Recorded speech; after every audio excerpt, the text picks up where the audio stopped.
great privilege to be here, and thank you, Linda, for everything that you and your team of officers are doing to put this together in difficult circumstances, and you've done very well in this position.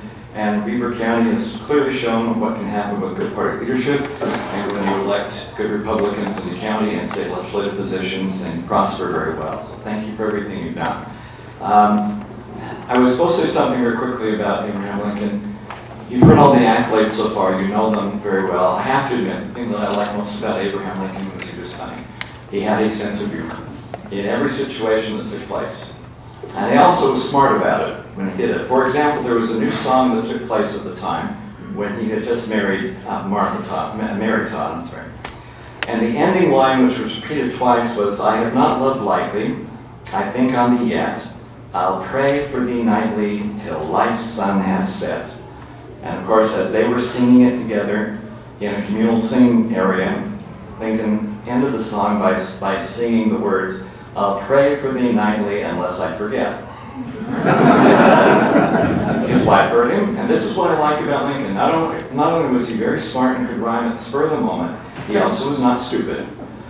And instead, the second time they sang that line, he did say the right words, that "I'll pray for thee nightly until life's sun has set," and then tried to convince her that she had heard wrong the first time. That's Abraham Lincoln. Lincoln also was engaged in one duel in his life. It was coming to a close at the end of his life, but when he was young, he was challenged for a duel. Somebody had written 3 anonymous letters about a Democrat-led politician in Springfield. And Springfield. And it would have been accused that Lincoln had brought it. He never admitted to any of that, maybe one, but he didn't admit to anything. He was confronted by the person who had written it, and of course Lincoln was a Whig, he was a Democrat. And Lincoln was so taken back and offended by the way in which he was charged, he refused to admit whether he had written it or not, even though he said later on, "I actually didn't write the stuff." He was challenged to a duel, and as a person being challenged to the duel, it was his ability to pick the source of weapons used in that duel. Since Lincoln was 6'4", and this guy was almost 5'8", and Lincoln had a 5-inch reach advantage on him, he picked cavalry long swords as the weapon of choice. It's still dangerous, and it was still illegal in Illinois, so they in Missouri to do it. And as they were going out there, once again, Lincoln, showing the way he looked at life, told of the example of a young Kentucky man who joined the military for the War of 1812, and as he was going off into battle, his fiancée had knitted for him a bullet pouch as well as a belt, and on that she had knitted the words, "Victory or Death." And he said, the young Kentuckian looked at it and he said, "Victory or death? That's awfully kind of harsh. Couldn't you write like victory or be critically maimed?" The duel never went through. Cooler heads prevailed, and it never did happen. But he still had that same concept, same mindset in everything that he did. Now, to the issue at hand, and dealing with one of the great leaders of our area, both in this county and in Davis County, before that, Kathy Smith. Kathy, as you know, has worked diligently and been a force and a voice for good government her entire life. She served as the executive director of the Utah Commission on Volunteers under then Lieutenant Governor Herbert. She is the one that created the Be Ready for Utah campaign. So I think, actually, Lieutenant Governor, can I ask you to come up here and join me with this? Kathy deserves 2 people to present this award, and I can't do this by myself. She was also the founder and president of the Constitution Days Committee, as well as the National Federal Lands Conference. She's organizing a symposium on range rights and resources in Omaha for later this spring. She's a grandmother of 27 and doesn't look it at all. She is planning a Liberty Trek. She's playing pickleball, which is something I desperately want to learn. And more importantly, she is writing Bert's story. Many of you know and love Bert Smith. Bert and Kathy were one. They were one in purpose, they were one in energy, they were one in conviction, they were one as they worked forward. And even though Bert is no longer with us, he still is. He still is here with Kathy, taking on the mantle, leading the way, fighting for the same things they both fought for in the same kind of dedication, of which Lincoln would be proud of you, because you are committed to what you believe in, and what you believe in, I think, is exactly right. Thank you, Kathy, for everything you do. You deserve this honor.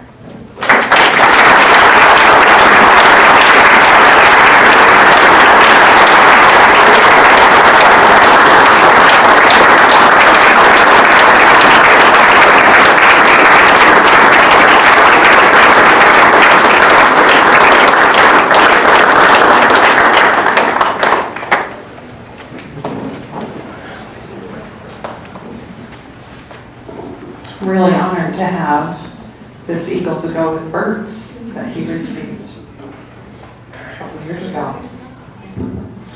I too am so pleased that I've been here this evening. I'm very encouraged.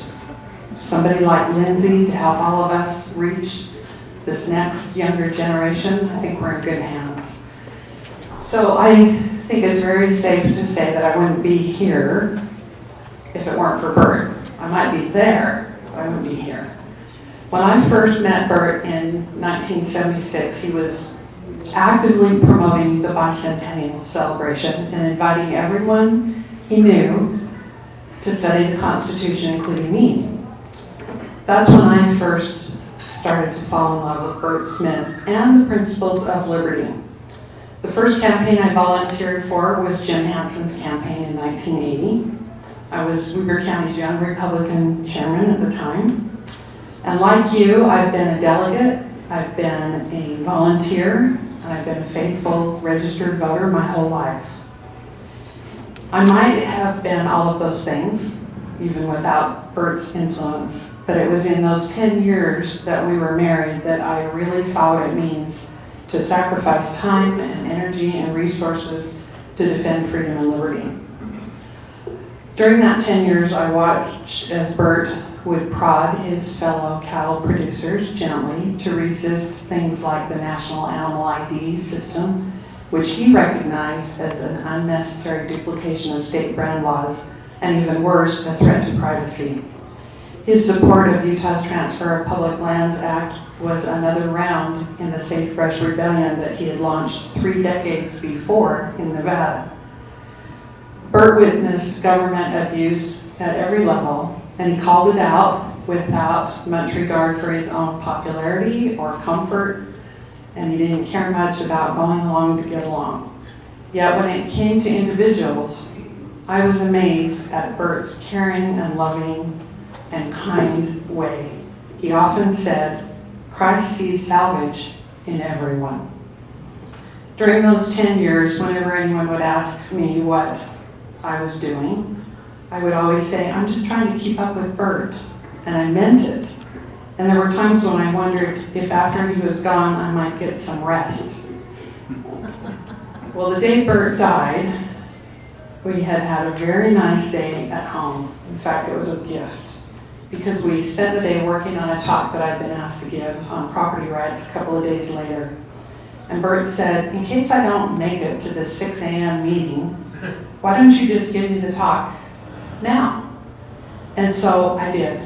And it was all about what I'd learned from Bert and the 10 years that we'd spent together and my love for the Constitution, thanks to him.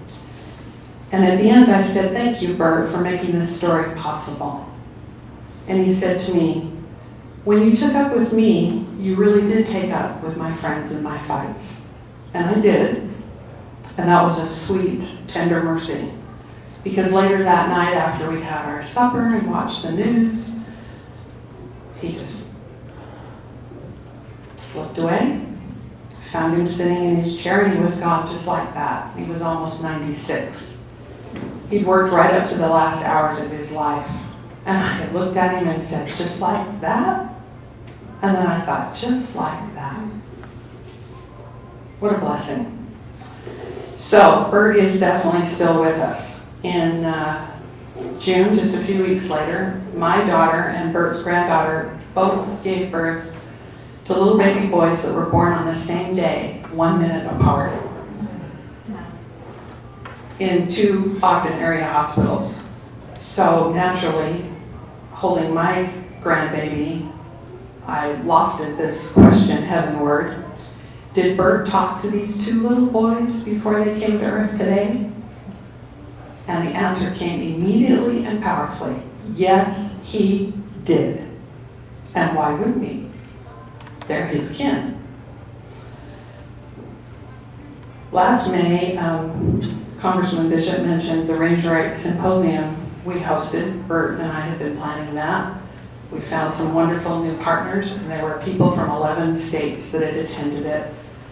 I, with Ricky Hatch, helped to host our 10th annual Constitution Day event. I tried to support some great causes and help where I could and enjoy my family and those 27 grandchildren. And I'm grateful that I have good work to do. And it is good work. And I'm grateful for the people that I'm surrounded with. Now, speaking of salvage, some of you may have noticed that the salvage yards out at Smith and Edwards are mostly gone. So, because all of you know Bert, I can just tell you that's not necessarily my doing. I don't have anything to do with Smith and Edwards. It's all I can do to keep up with Bert's freedom and liberty work. Change is inevitable, and I'm sure that some of it will be good. You may have also noticed that all the books that Bert loves so much, including the Pocket Constitution, are also gone from the store. But don't you worry, I have them. So if you need books, you just call me. Speaking of Bert's influence and very active presence, speaking of books, if you thought getting out 15 million pocket constitutions was impressive over the past maybe 10 years, a much bigger plan is in the works. Educating the masses will go to a whole new level with Bert on the other side. Imagine a campaign to get out 100 million pocket constitutions in maybe 2 or 3 years. Does that sound impossible? Not if 1 million people committed to get out one box of 100. This isn't about selling pocket constitutions. This is about educating a nation. It's about saving our republic. It's about teaching our young people the principles of proper government and embracing our American birthright to do it. I'm confident that we can do these great big things, and it'll be easier to do if we all pull together. We need each other's strengths and talents and energy and goodness. Yes, I did marry my hero, and I'm still trying to keep up with him. I want to thank all of you for the good people that you are, and for the wonderful people who have served the Republican Party of Weber County, and all of you who served in your own way. We can do these good things together. It always makes me happy to be with Bert's friends. Thank you very, very much for this.